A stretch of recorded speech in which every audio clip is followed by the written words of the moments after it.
दुविधा मा दुनहु गए न माया मिली न राम। मध्य प्रदेश के उपचुनाव के परिणाम यह बात कही रहे हैं और हालात यह है कि अब कांग्रेस के ईंधन खत्म हो चुका है। अब नॉन स्टॉप दौड़ी शिवज्योति एक्सप्रेस ट्रेन। विंध्य क्षेत्र के यह पहल बघेली न्यूज चैनल में हम कनिष्ठ तिवारी अपना पंचन का सभे जनन का प्रणाम करी थे और शुरू करी थे एक बेहद अच्छी खबर।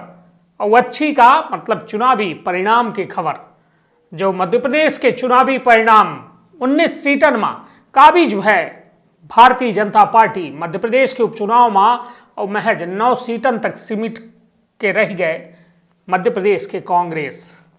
तो पूरी खबर की शुरुआत करी थे बेहद दिलचस्प खबर ही और यह हम त्वरित टिप्पणी आई है पूरे घटनाक्रम में जौने का अपना पंचन के बीच रखे आए हैं कि मध्य प्रदेश के विधानसभा उपचुनाव में भाजपा के शिवराज सरकार का बरकरार रखे के साथ साथ ज्यादा मजबूती दे दी सी।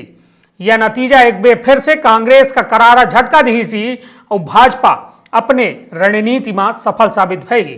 कांग्रेस से अपने समर्थकन के साथ बगावत कई के भाजपा के दामन थामे वाले ज्योतिरादित्य सिंधिया के दांव सफल रहा और वह जो है उपचुनाव के अपने अधिकांश समर्थकन का जिताबे में सफल रहे। यह जीत से भाजपा में सिंधिया शिवराज और सिंधिया दोनों के कद बढ़ा है। चुनाव प्रचार के दौरान कांग्रेस शिवज्योति एक्सप्रेस के बात कर रही और कोसत रही उनका जनता का इतना ईंधन दे दी कि अब वो जो है नॉन स्टॉप चली। 2 साल पहले मध्य प्रदेश के जनता के द्वारा जो है कांग्रेस का बहुमत दे के सत्ता सौंपी गई रही, लेकिन 1.5 साल में अपने अंतर विरोध के कारण सत्ता से बाहर हो गए। ज्योतिरादित्य सिंधिया के नाराजगी कांग्रेस का भारी पड़ी और सिंधिया के साथ यह साल मार्च में कांग्रेस के 19 थे पार्टी विधायक पद से इस्तीफा दे दीन, कमलनाथ सरकार का गिरा दीन, भाजपा का जो है सत्ता में वापसी के मौका दे दीन, सदन में संख्या घटे के से 107 विधायकन के साथ भाजपा के द्वारा जो है सरकार मध्य प्रदेश में बना ली गए। बाद में कांग्रेस के कुछ और विधायक इस्तीफा दीन और कुछ सीट विधायकन के निधन से रिक्त भय। और यह पूरे चुनाव में एक बेहद दिलचस्प यह बात रही कि नहीं चला कमलनाथ के जादू। ऐसा स्थिति में 28 सीटन के उपचुनाव पर शिवराज सरकार के भविष्य टिका रहा। 230 सदस्यीय पूर्ण सदन में भाजपा का मात्र 9 सीटन के बहुमत चाहे कर रही, लेकिन भाजपा 19 सीटन में जीते में सफल रही। अब एक सीट अबे ओके बाद रिक्त ही राहुल लोधी के 229 सदस्यीय सदन में भाजपा के पास 116 बहुमत के आंकड़ा में 10 सीट ज्यादा हासिल हो गए। यह सफलता से कांग्रेस का बेहद करारा झटका लगा और ए बार तब पूर्व मुख्यमंत्री कमलनाथ के नेतृत्व में उपचुनाव लड़े लेकिन असफल रहे। हालांकि चुनाव प्रचार में कमलनाथ के भाषा जो है मुद्दा बनी, ओके विपरीत असर कांग्रेस में भा कि कांग्रेस का ग्वालियर चंबल संभाग के साथ मालवा जो है क्षेत्रों में बेहद बड़ा झटका लगा। अब कांग्रेस में अंतर्मनन के जो है स्थिति आ गई, कांग्रेस अंतर्मनन कह रही है और यह कांग्रेस में बेहद बड़ा बदलाव हो सकता है। इन नतीजा से मध्य प्रदेश में सरकार में स्थिरता आई गई। हालांकि कांग्रेस के भविष्य खातिर जो है अब नया नेतृत्व खड़ा कैसा हो यह एक बेहद बड़ा चुनौती है। दिग्विजय सिंह के बाद जो है कमलनाथ का पार्टी जो है आगे करे रही, लेकिन अब जो है प्रदेश की जनता पकड़ बनावे में कमलनाथ हो सफल नहीं भे।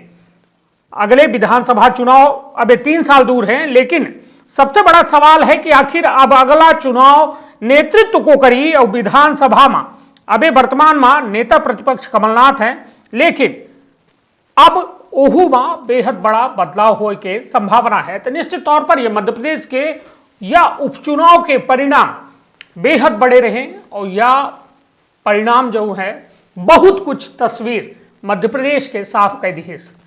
तस्वीर के साथ साथ चेहरन के औकात बताए दी है।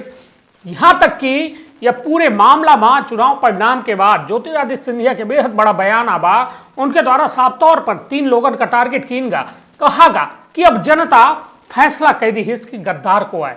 पूरे चुनाव में यह गद्दार और बिकाऊ के मुद्दा खूब चला, जौने में यह कहा जा रहा कि सिंधिया और सिंधिया के समर्थक गद्दार ही पैसा में बेचर गए।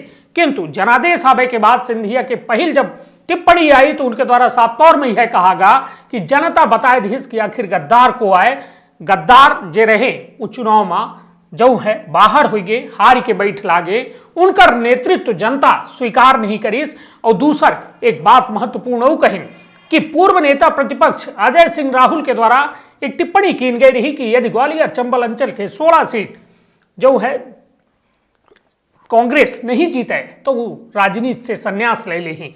यह मुद्दा में उनका टिप्पणी यह रही कि वो राजनीति में बने रहें, जौने के चलते भाजपा दिनों दिन उत्तरोत्तर प्रगति करी और उनके सामने संन्यास लेके आवश्यकता नहीं है। तो यह बेहद बड़ी खबर रही कि यह उपचुनाव मध्य प्रदेश में एक सियासत के पूरा चेहरा साफ कर दी, के नेतृत्व में दम है और के नेतृत्व खोखला है, ये सारी बात जो है यह उपचुनाव साबित कर दी। अपन बहुत ख्याल रखब और मध्य प्रदेश के हर छोट बड़ी खबर खातिर बने रहा MP संदेश न्यूज़ 24 के साथ। धन्यवाद, प्रणाम।